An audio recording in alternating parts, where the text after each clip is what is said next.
I used to think silence was peaceful. I was wrong. Real silence, the kind that fills an empty apartment at midnight, the kind that creeps into your bones until it becomes part of you, isn't peaceful. It's a wound that never stops stinging, and my silence began the day my son stopped calling me Dad. His name is Daniel.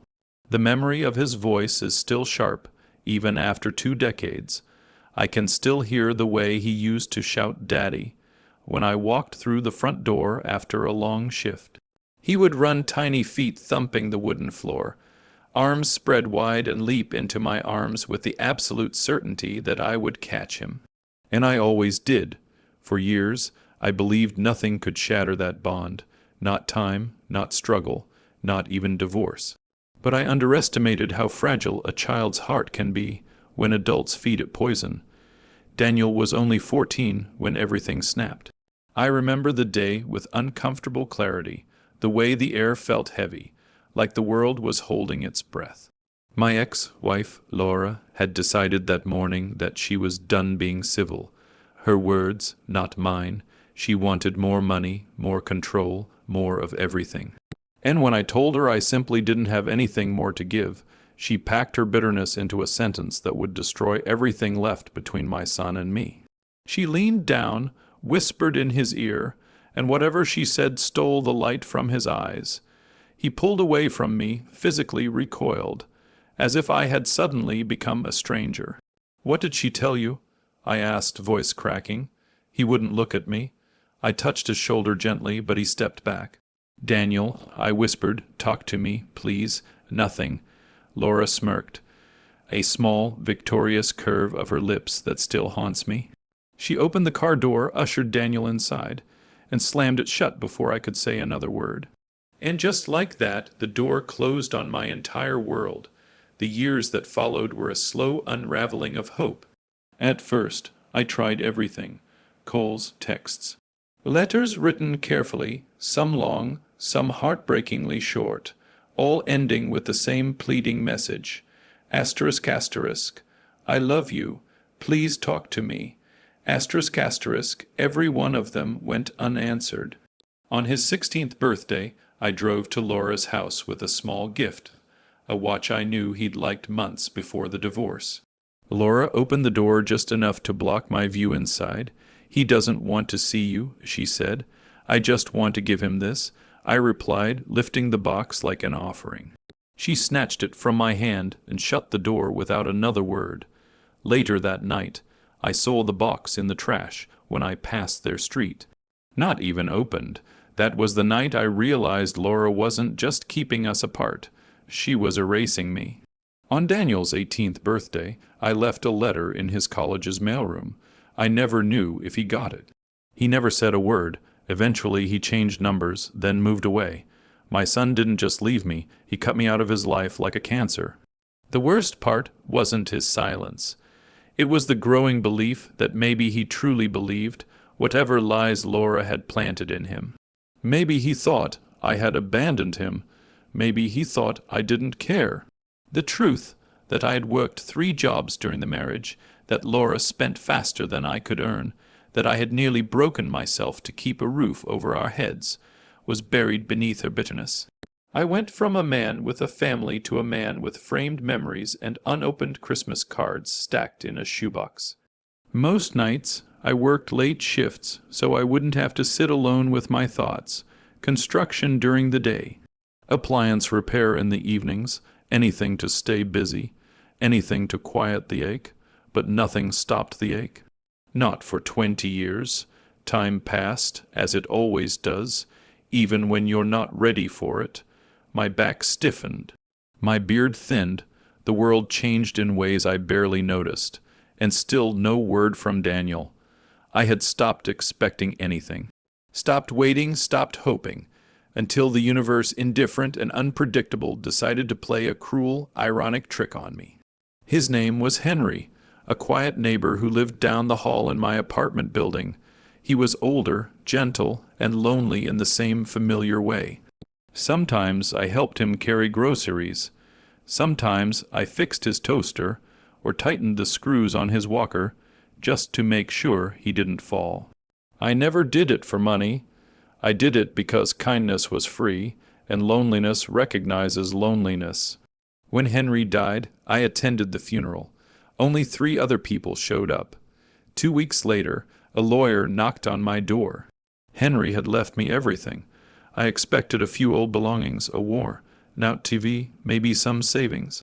What I didn't expect was the revelation that Henry had invested, decades ago, in a tiny tech company that had recently exploded into success. The inheritance wasn't small, it was transformative. In one day, I went from a man living paycheck to a millionaire. I stared at the numbers for hours, numb and disbelieving. I didn't spend a cent, didn't tell anyone. I wasn't sure what to do with it. Poverty teaches you caution. Trauma teaches you silence. But money has a way of leaking into the world, even when you try to hide it. Neighbors suddenly became chatty. Old acquaintances reached out. People who had ignored me for years now smiled extra brightly when I passed. And then, one cold morning in December, my phone rang. The name on the screen nearly buckled my knees. *** Daniel. ** 20 years of silence, broken in a single ring. I stared at the phone, heart pounding so hard it felt like my ribs might crack open. When I finally answered, my voice betrayed me. Hello. There was a pause, a long, awkward pause. Then a voice I had not heard since he was a boy said stiffly, "Dad, it's been a long time." My throat tightened so painfully it almost strangled me. "Yes," I whispered, "it has." Another pause. Then his voice shifted, rehearsed and polite, as if reading from a script. "I was calling to see if you'd like to join us for Christmas this year." Christmas. The holiday of family, after 20 years of nothing. And suddenly I understood. He knew about the money. My heart cracked, but I forced myself to breathe. "Yes," I said quietly, "I'd like that." Because I needed to see him. Needed to see the man he had become. Needed to look into his eyes and finally know the truth. And somewhere in my chest, a small, cold ember of something I barely recognized flickered to life. Not anger, not vengeance, just clarity. If he wanted something from me, he would get something, but not what he expected. The week after Daniel's call felt like I was living in a borrowed world, one I didn't belong to, one that didn't feel fully real. I had dreamt of hearing his voice again for 20 long years, but in my dreams his voice had warmth. The voice on the phone wasn't warm, it was careful, measured, performative. It was the voice of someone who had rehearsed politeness, not someone who wanted to reconnect. Still, I replayed the call over and over as I lay in bed that night, staring at the ceiling of my small apartment. My heart kept trying to paint sincerity into his words. Maybe he really wants to see me. Maybe he's grown. Maybe he regrets the past. Maybe this is the beginning of something new. But the quieter, older, wiser part of me whispered a different possibility. Or maybe he just wants the money he thinks you have. I hated that thought, hated how reasonable it sounded. A father should not doubt his own child. But 20 years of silence has a way of fracturing even the strongest faith. The next morning, I sat at my tiny kitchen table, holding the phone in my hand like a foreign object. My thumb hovered over Daniel's contact as if pressing it would summon a ghost. I typed a simple confirmation text, ***, I'll be there for Christmas, thank you for inviting me, ***, he responded within seconds. "Too quickly, ***, great, Emily and I can't wait to see you. We'll send a car to pick you up. ***, a car." Not an address. He wasn't inviting me to his home. He was bringing me to it like a package he was nervous might get lost. I put the phone down slowly. Something was very wrong. The days crept by, each one filled with a strange, unsettled anticipation. I found myself drifting into old memories, Daniel as a child, Daniel in the backyard, Daniel on his first day of school. Memories I had trained myself to avoid for 2 decades now poured in like floodwater through a cracked door. One night I opened a shoebox buried deep in my closet. Inside were the letters I had written to him, every Christmas, every birthday, every milestone he didn't allow me to be part of. Letters written with shaky hands, smudged with tears, folded neatly, then tucked away when I realized he would never read them. I thought about bringing them with me, thought about showing him the proof of the father he never knew he had. But no, those letters were too raw, too desperate. What I needed to bring was the truths, calm, clear, undeniable. So I sat at my kitchen table, pen trembling slightly between my fingers, and began writing a new letter. This one wasn't begging. This one wasn't hopeful. This one wasn't written by the broken father of a runaway son. It was written by a man who had survived abandonment, by a man who was no longer afraid of the silence. The letter told everything, what truly happened in the divorce, why Laura had poisoned him against me, how I worked myself to exhaustion to support him, how I stood at his door on birthdays and heard him laughing inside while I was turned away. And at the end, I wrote the words that burned my chest as I wrote them. Asterisk, asterisk, if you invited me here for money, you should know something. I will not be used. I forgive you, but forgiveness is not a donation. Asterisk, asterisk, I sealed the letter in a plain white envelope and set it on the table beside a cup of cooling coffee. For a long time, I just stared at it.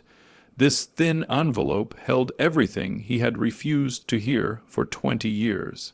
This envelope was my voice. It was also my shield. Christmas Eve arrived quietly, cold wind skimming across my windows. I ironed my only decent shirt, the one I wore to funerals and job interviews. My reflection in the mirror looked older than I remembered, lonely creases around the eyes, tired lines around the mouth. I imagined Daniel seeing me for the first time in 20 years. Would he recognize me? Would he care? At exactly 4 p.m., a sleek black car pulled up outside my building, the kind of vehicle that stood out sharply among the rusted old vans and battered sedans in the parking lot. The driver stepped out and nodded politely. "Mr. Hale, yes. I'm here to take you to Mr. Daniel Hale's residence. Of course," I murmured. The formality in his tone made something twist in my stomach. As I slid into the back seat, the driver shut the door with a soft, expensive thump. The interior smelled faintly of leather and pine. Christmas music played softly from the speakers. The drive felt endless. Streetlights blurred past the windows, my reflection staring back at me silently. My heartbeat was loud in the quiet car, sinking with each question pounding in my mind. Asterisk, is he really trying to reconnect? Asterisk, asterisk, does he miss me at all? Asterisk, asterisk, or am I just a wallet with a pulse? Asterisk, we turned into a wealthy neighborhood, long driveways, manicured lawns, houses decorated tastefully with warm white lights. Not the gaudy kind, but the kind that whispered money. When the car stopped at the end of a stone path lined with lanterns, I saw the house. Daniel's house, large, elegant, perfect, nothing like the small, modest home I had once raised him in. I stepped out, gripping the envelope in my coat pocket. The front door opened before I reached it. Daniel stood there, older, tall, well-dressed, his hair styled neatly, his smile practiced but strained. "Dad," he said. His voice wasn't cold this time, but it wasn't warm either. It was reserved. A man greeting a stranger he was expected to be kind to. He stepped forward and hugged me, quick, careful, almost apologetic, like hugging a fragile object he didn't want to break. His wife, Emily, appeared behind him, bright smile, sparkling eyes, too bright, too sparkling. "Mr. Hale, we're so happy you're here." Everyone was smiling too much. Everyone was trying too hard.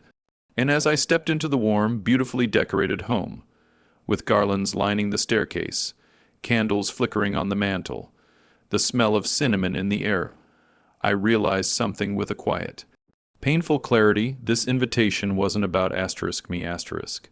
It was about asterisk what I could give them. Asterisk, and that knowledge settled into my gut like a stone. But I kept walking because I had something to give them, the truth. And when I gave it, it would change everything. The warmth of Daniel's home felt artificial, like stepping into a stage set rather than a family gathering. Everything was perfect, too perfect. The tree was 12 feet tall, covered in gold ribbons and glass ornaments that shimmered with the kind of elegance you only see in catalogs. The fireplace crackled in a perfectly curated way. Soft holiday music floated through the air. Everything was designed to feel comforting. And yet all it did was amplify the strangeness in my chest. As I walked into the living room, dozens of unfamiliar faces turned toward me. People I had never met, relatives, friends, neighbors smiled as though they knew me, as though they'd been waiting for this reunion for years.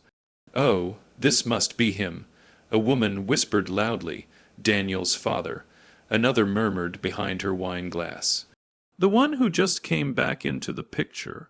The one who just came back," as if I had walked away. Daniel cleared his throat, guiding me forward. "Everyone, this is my dad, Thomas." For a heartbeat, I saw something flicker in his eyes. Fear. Guilt, both, but it vanished as quickly as it appeared. A few people clapped politely. Someone even said, "It's so wonderful you're all together again for the holidays."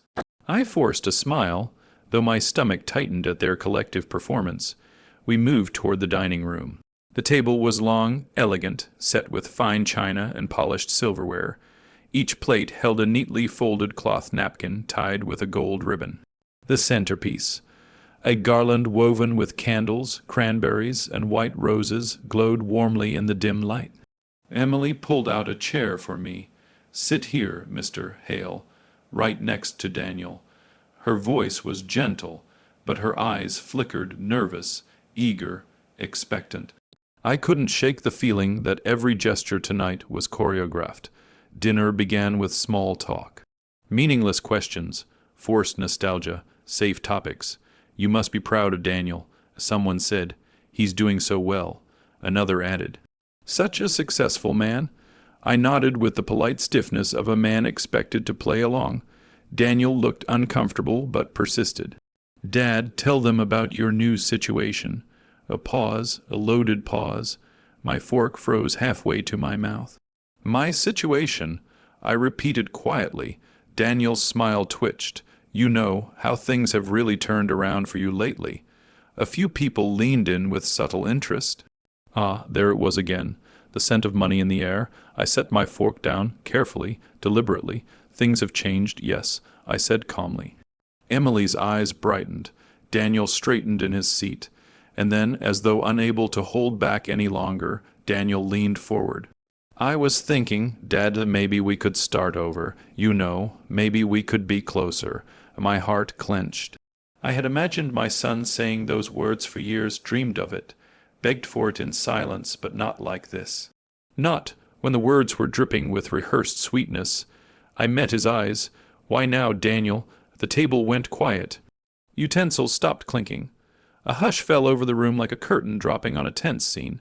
"Now," he repeated, voice shaky. Because it's Christmas, Dad. I don't want to fight any more." "You can't fight with someone who wasn't there," I said softly. "You can only fight if you talk." He blinked rapidly, jaw tightening. "Dad, please. This isn't about the money," I asked gently. Gasps rippled around the table. Emily's face drained of color. Daniel's lips parted, eyes wide and guilty. "Dad, who told you that? That's not why I raised a hand, stopping him. "Daniel," I said quietly, "I didn't come here to fight. I didn't come here to accuse you. I came here to say something I've waited 20 years to say." He looked down, shame finally breaking through the facade, and then, slowly, I reached into my coat pocket. The room stilled as I placed a thin white envelope onto the center of the table, right next to the cranberry sauce and candlelit roses. "What's that?" Emily whispered. "My truth," I said. Daniel stared at it, swallowing hard. I didn't let him open it yet. "Before you read it," I began, my voice steady despite the storm inside me, "I want to tell you a story." Everyone leaned in. "It's about a father," I said, "who worked himself to exhaustion to give his son a good life. He worked days and nights, sacrificed sleep, comfort, and health so his child could have everything he never did." Daniel closed his eyes, pain flickering across his face. But one day the boy's mother told him terrible things, that simply weren't true. She didn't want the father in their lives anymore, so she replaced truth with bitterness.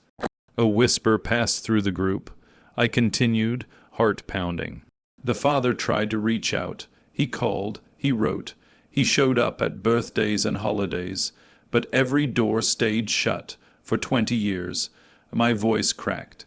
For 20 Christmases, he waited for a call that never came. Daniel's shoulders shook. I pushed the envelope toward him.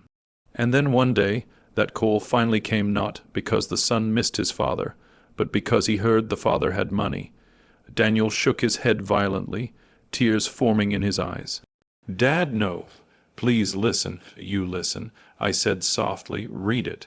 With trembling hands, Daniel opened the envelope. He unfolded the letter. The room was so silent that the crackling fireplace sounded deafening.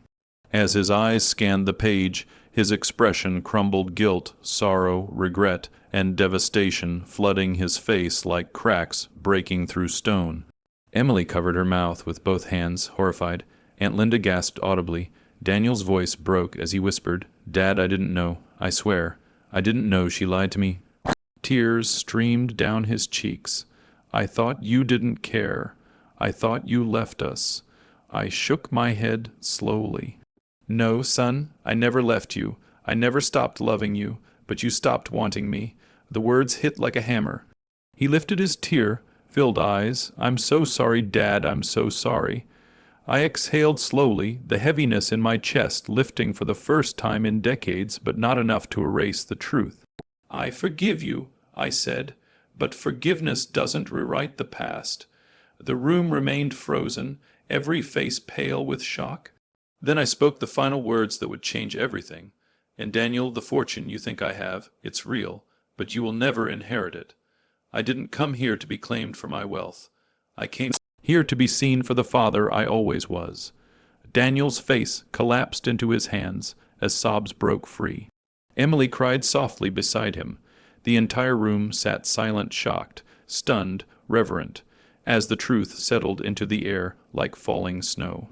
My truth, my voice, my release, the revelation was complete, and nothing, absolutely nothing, would be the same after this dinner. For a moment after Daniel finished reading the letter, the world seemed to stop spinning. He sat at the head of the table, the spot of honor, yet he looked impossibly small. Broken, like a man suddenly handed the truth he never asked for but desperately needed. Tears rolled down his cheeks freely now, silent but heavy, dripping onto the page that exposed years of misunderstanding and the manipulation that poisoned our relationship. Emily reached out to touch his arm, but he pulled away gently, unable to accept comfort. He stared at me like the boy he once was, lost and looking for answers that had never been given to him. "Dad," his voice cracked on the word, like it was old, unused, fragile. "I didn't know any of this. I swear on everything I have. I didn't know." I nodded. "I believe you, Daniel." The room remained hushed, the kind of silence that comes after thunder, heavy, electric, trembling. He wiped his face clumsily, swallowing hard. "I spent years thinking you didn't care," he whispered. "That you just walked away, that you forgot about me." I steadied my breath. I never walked away. His lips trembled.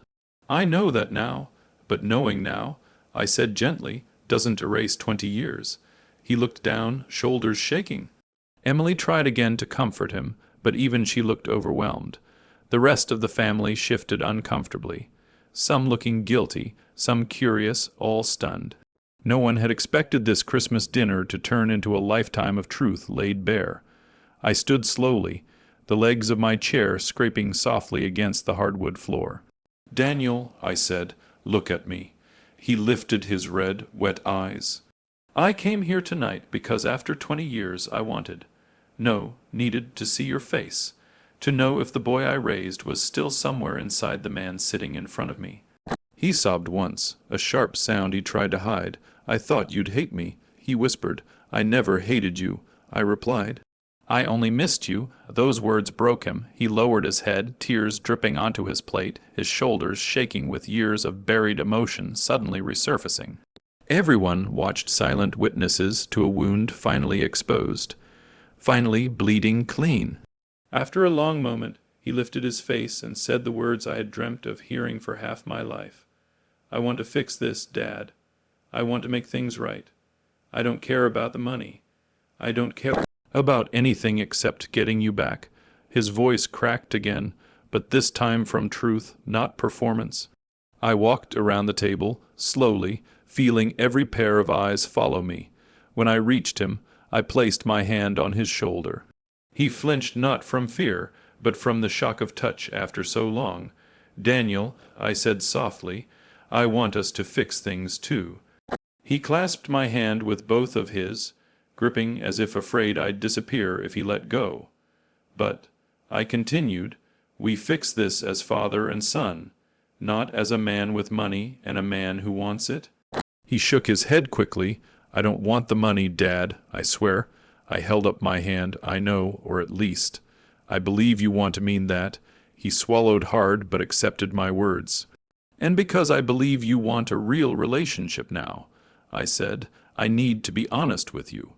I stepped back slightly, letting my voice steady. Yes, I came into money. Yes, it's a lot, but what you read in that letter is true. I will not be giving it to you. Another collective gasp shivered through the room. Even Emily looked stunned. Daniel didn't look angry, didn't look betrayed. He simply nodded slowly, as if accepting punishment he felt he deserved. I understand, he whispered. No, I said softly. You don't. Let me explain. He looked up, eyes exhausted but open. I'm not taking the money away from you because of what you've done, I said. I'm taking it away because I want our future to be built on us, not on what's in my bank account. His brow creased with confusion. You think giving me money would ruin things? Yes, I said, because I would always wonder if you stayed because you loved me, or because you loved the inheritance. His breath caught in his throat. I want you in my life, I continued, but I need to trust the reason why. He nodded slowly, painfully, understanding dawning in his eyes. What will you do with it? He asked quietly. I smiled. A real, gentle smile. I've decided to donate it, all of it, to programs for kids who grow up without parents, kids who lose their families through lies or bitterness or bad circumstances, kids who need a chance. The surprise hit him like a wave. You're donating everything, he whispered. Yes, I said firmly. Every cent. Why? A breath left my chest, heavy but freeing, because I spent 20 years grieving one lost child. Maybe this way, I can help others find a future. Daniel wiped his face again, tears falling faster now. But what about you? He asked, voice cracking. How will you live? How will you take care of yourself? I chuckled softly.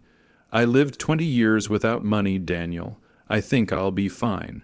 Then, kneeling to meet his eyes directly, I answered him with the most honest words a father could speak. I don't need money. I need my son. His breath hitched not with guilt this time, but with the first spark of pure, unfiltered love I had seen in him since he was 14. He threw his arms around me, sobbing openly, clinging to me with the desperation of someone terrified of losing the chance to fix what was broken. This hug was real. This was the hug I had waited for. Around us, people cried quietly, Emily wiping tears, Aunt Linda turning away to compose herself, even one of the cousins sniffing hard. The whole room felt transformed, not glamorous, not wealthy, not pristine, human, raw, true. When Daniel finally loosened his grip, he whispered into my shoulder, I don't care about the money. I just want time with you, real time, however much we have left. I squeezed him gently. Then that's what we'll have. And for the first time in 20 years, I believed it. Later, as I stepped outside into the cold night air, snowflakes drifting gently around me, I felt light, lighter than I had in decades. Sweet revenge wasn't about punishment. It wasn't about withholding wealth or making him feel guilty. It was about truth, about finally saying what had stayed locked in my chest for 20 silent Christmases, about freeing both him and myself from the lies that stole our years. I hadn't won by hurting him. I had won by forgiving him, while protecting myself, by showing him love but setting boundaries, by choosing healing over bitterness. A soft, fragile peace settled in my chest as I walked down the driveway. I didn't know what the future held for me and Daniel, but for the first time since he was a boy, I knew we had one. And that was enough, more than enough, because sometimes the sweetest revenge is a healed heart.